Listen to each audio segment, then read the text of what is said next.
ਤੇ ਜਾ ਕੇ ਹੁਣ ਇਹਦਾ ਭਾਈ ਉਹ ਜਿਹੜਾ ਵੱਡਾ ਭਾਈ ਆ ਕਟਿੰਗ ਕਰਦਾ ਉਹ ਅੱਗ ਸੇਕਣ ਡਿਆ ਬਾਹਰ ਖਲੋਤਾ ਕਹਿੰਦਾ ਹਾਂਜੀ ਮਿੱਠਾ ਜੀ ਆ ਗਏ ਜੇ ਕਹਿੰਦਾ ਹੁਣ ਹੋਣੀ ਉਹਨੇ ਬੜਾ ਫੌਗ ਪਾਇਆ ਵੀ ਮਿੱਠਾਪੁਰੀਆ ਆਂਡਿਆਂ ਨਾਲ ਮੁਦੱਸਰ ਉੱਡਿਆ ਤੇ ਮੇਰਾ ਭਾਈ ਅੱਗ ਤੇ ਕੋਈ ਬਾਬਾ ਮੁਦੱਸਰ ਆਇਆ ਤੇ ਮੁਦੱਸਰ ਟਿਕਦਾ ਭਾਜੀ ਤੁਸੀਂ ਗੱਲਾਂ ਨਹੀਂ ਘਰ ਛੱਡ ਕੇ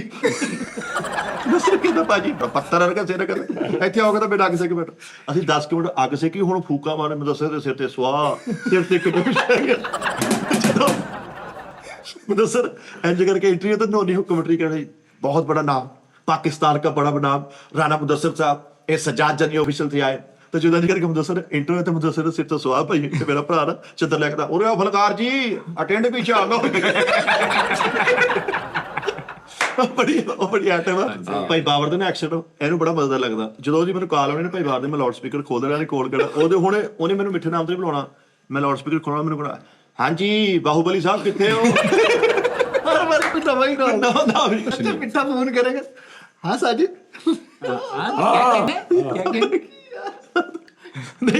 ਤੇ ਕਿਤੇ ਫੋਨ ਕੀਤਾ ਮੈਂ ਅੱਜ ਕਰਕੇ ਮੈਂ ਕਿਹਾ ਦਰਸ਼ ਕਾਲ ਹੈ ਪਈ ਵਾਰ ਕਹਿੰਦਾ ਮੈਂ ਲਾਊਡ ਸਪੀਕਰ ਖੋਲ ਕੇ ਤਾਂ ਹਾਂਜੀ ਅਕਰਮ ਰਾਈ ਸਾਹਿਬ ਕਿੱਥੇ ਉਹਨੇ ਮੇਰਾ ਸਿੱਧਾ ਦਬਾਅ ਲੈ ਲਿਆ ਹਰ ਵਾਰੀ ਨਾ ਚੇਂਜ ਯਾਰ ਉਹ ਤਾਂ ਭਾਈ ਸਾਜਿਦ ਦਾ ਵੀ ਦੱਸਣਾ ਉਹ ਜੂਸ ਪੀ ਲਿਆ ਇਹ ਉਹ ਪਰਸੋਂ ਰਾਤੀ ਮੈਨੂੰ ਉਹੀ ਕਿਹਾ ਵਾ ਮੇਰੇ ਪਿੱਛੇ ਕੀ ਬਣਿਆ ਕਿਸ ਤਰ੍ਹਾਂ ਤੁਹਾਡਾ ਪੁੱਛਣਾ ਕਟਿੰਗ ਨਾ ਕਦੀ ਕਾਲ ਨਹੀਂ ਕੀਤੀ ਕਿਸ ਤਰ੍ਹਾਂ ਕੀ ਗੱਲ ਵਾਲ ਨਹੀਂ ਬਦਲੇ ਵਾਲ ਨਹੀਂ ਬਦਲੇ ਕਦੀ ਭਾਈ ਨੇ ਕਾਲ ਨਹੀਂ ਕੀਤੀ ਕਿ ਵਾਲ ਬਦਲਣੇ ਬੰਦ ਹੋ ਗਏ ਨਹੀਂ ਮੈਂ ਕਿਹਾ ਦੁਬਈਓਂ ਕਰਾ ਲੈਂਦੇ ਕੀ ਗੱਲ ਸਾਨੂੰ ਕੜੀ ਲੱਗੀ ਆ ਕਿਸਨੇ ਕਹਤਾ ਦੀ ਸਾਡੇ ਮੈਂ ਨਾ ਪੀਐਸਓ ਤੋਂ ਪੰਪ ਨਹੀਂ ਤੇਲ ਨਹੀਂ ਪਾਇਆ ਤਾਂ ਮੈਂ ਕਿਹਾ ਸ਼ੈਲ ਤੋਂ ਪਾਉਣੇ ਕੀ ਗੱਲ ਹੈ ਪਤਲਾ ਪਾਉਂਦਾ ਹੈ ਉਹਦਾ ਸਟਾਈਲ ਬਣਾਇਆ ਕਰਕੇ ਆ ਬੜਾ ਸਟਾਈਲ ਤੇ ਹੁਣ ਸ਼ਾਲੀਮਾਰ ਤੋਂ ਰੁਕਿਆ ਮੈਂ ਕਿਹਾ ਕੀ ਖਾਣਾ ਦੱਸੋ ਗ੍ਰਿਲਡ ਹੈ ਨਾ ਕੋਲੇ ਮੈਂ ਕਿਹਾ ਹੈ ਗ੍ਰਿਲਡ ਵੀ ਆ ਇਹ ਮੇਰੇ ਖਿਆਲ ਨਾਲ ਬਾਮ ਰਹੂ ਕਿਹੜੀ ਕਰਨਗੇ ਗ੍ਰਿਲ ਤੇਰੇ ਸਾਹਮਣੇ ਸਾਜਦ ਮੈਂ ਕਿਹਾ ਪਤਾ ਨਹੀਂ ਮੈਂ ਕਦੇ ਲਈ ਨਹੀਂ ਘਰ ਕਾਲ ਤੇ ਘਰ ਕੀ ਬਣਿਆ ਘਰ ਮੈਂ ਕਿਹਾ ਘਰ ਦਾਲ ਬਣੀ ਆ 20 ਮਿੰਟ ਲੱਗੇ ਨੇ ਇੱਥੇ ਹਾਂ ਚੱਲ ਘਰ ਦਾਲ ਹੀ ਖਾਂਦੇ ਮੈਂ ਕਿਹਾ 20 ਮਿੰਟ ਤੇ ਮੈਨੂੰ ਨਾ ਮੈਂ ਕਿਤੇ ਬਾਹਰ ਗਿਆ ਤੇ ਮੇਰੀ ਬੇਗਮ ਕਹਿੰਦੀ ਭਾਈ ਬਾਬਰ ਨੂੰ ਦੇਖਿਓ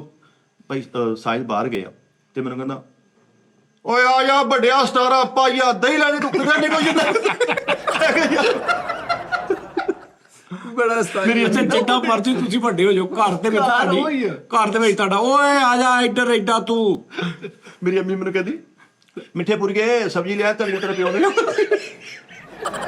ਮਿੱਠੇ ਪੁਰੀਏ ਸਬਜ਼ੀ ਲਿਆ ਧਨੀਆ ਤੇਰੇ ਪਿਓ ਨੇ ਲਿਆਉਣਾ ਮਿੱਠੇ ਪੁਰੀਏ